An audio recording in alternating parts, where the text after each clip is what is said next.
ஆய்வாளர் லீவ் வெதர்பி எழுதிய செயற்கை நுண்ணறிவுக்கு மனம் இருக்கிறதா எனும் கட்டுரை சிந்தை இணையதளத்தில் இன்று வெளியாகி இருக்கிறது.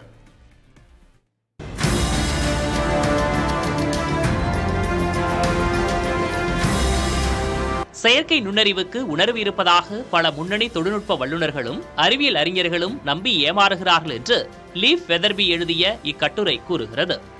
செயற்கை நுண்ணறிவு என்பது தரவுகளின் அடிப்படையில் இயங்கும் ஒரு கணித சமன்பாடு மட்டுமே. அதனை இலக்கியவாதிகளின் ஆழ்ந்த வாசிப்பு முறை மூலமே அணுக வேண்டும் என்று கட்டுரை சுட்டிக்காட்டுகிறது. செயற்கை நுண்ணறிவு பதிலளிப்பது புள்ளியியல் சாத்தியக்கூறுகளின் அடிப்படையிலானதை தவிர அதற்கு மனம் இருப்பதனால் அல்ல என்பதை இக்கட்டுரை தெளிவுபடுத்துகிறது. இந்த புதிய ஏஐ உலகத்தை புரிந்து கொள்ள தொழில்நுட்ப நிபுணத்துவம் மட்டுமே போதாது, ஒரு புதிய வாசிப்பு முறையை நாம் கற்றுக்கொள்ள வேண்டும் என்று இக்கட்டுரை வலியுறுத்துகிறது.